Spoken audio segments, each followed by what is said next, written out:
भारत में आर्थिक विषमता और बेरोजगारी का संकट गहराया है। इस परिदृश्य में राहुल गांधी की हालिया चर्चा और प्रस्तावित नीतियां एक नई उम्मीद की किरण है, जिसकी हम आज विस्तार रूप से चर्चा करके आपके बीच में रखेंगे। नमस्कार, मेरा नाम रजनीश है और आप जन आदर्श भारत देख रहे हैं। राहुल गांधी ने आईटी प्रोफेशनल्स के साथ बातचीत में भारत की आर्थिक विषमता और जॉब्स क्राइसिस पर गहराई से चर्चा की।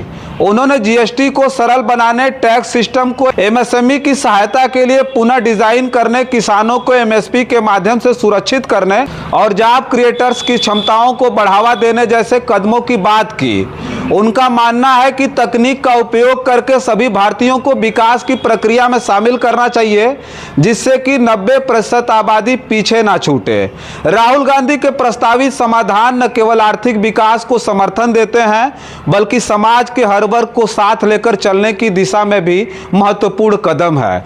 इन प्रस्तावों में एमएसएमई को बढ़ावा मिलेगा, किसानों की आय सुरक्षित होगी और जॉब मार्केट में सुधार होगा।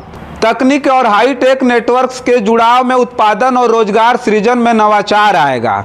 राहुल गांधी ने एक्स पर पोस्ट करते हुए लिखा कि आज अधिकांश भारतीयों के पास उन अवसरों और प्रगति तक पहुंच नहीं है जिनका आनंद केवल कुछ ही लोग उठा पाते हैं। हमें विकास और प्रौद्योगिकी को फिर से कल्पना करने की जरूरत है, ताकि हम एक ऐसी अर्थव्यवस्था बनाएं जो हमारी 90% आबादी को पीछे ना छोड़े। कुछ तत्काल कदम हम उठा सकते हैं। जीएसटी को सरल बनाएं, एमएसएमई की मदद के लिए हमारी कर प्रणाली को नया स्वरूप दें, एमएसपी के माध्यम से किसानों की रक्षा करें, नौकरी सृजनकर्ताओं की क्षमताओं को बढ़ावा देना और हाईटेक नेटवर्क को जोड़कर उत्पादन को व्यवस्थित करना। मैंने हाल ही में आईटी पेशेवर के साथ मौजूदा नौकरियों के संकट और हमारी अर्थव्यवस्था में बढ़ती असमानता के बारे में बातचीत की।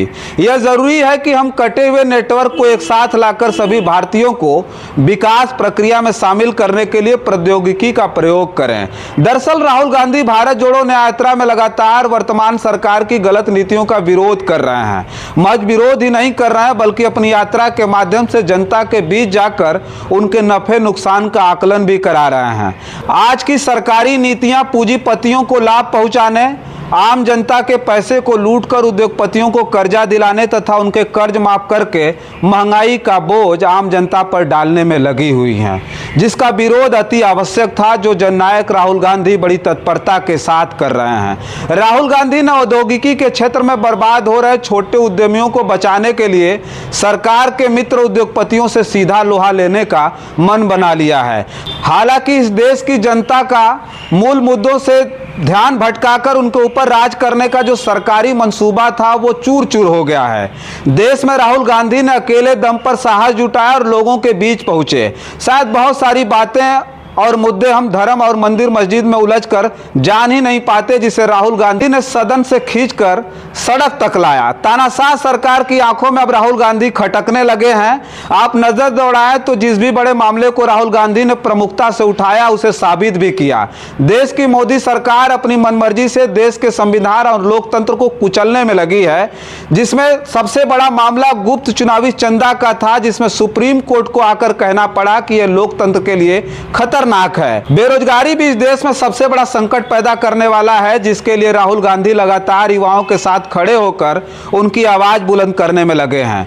बस इस वीडियो में इतना ही। तमाम और खबरें लेकर के आपके बीच में हाजिर होंगे। तब तक के लिए आप बने रहें जन आदर्श भारत के साथ। बहुत बहुत धन्यवाद।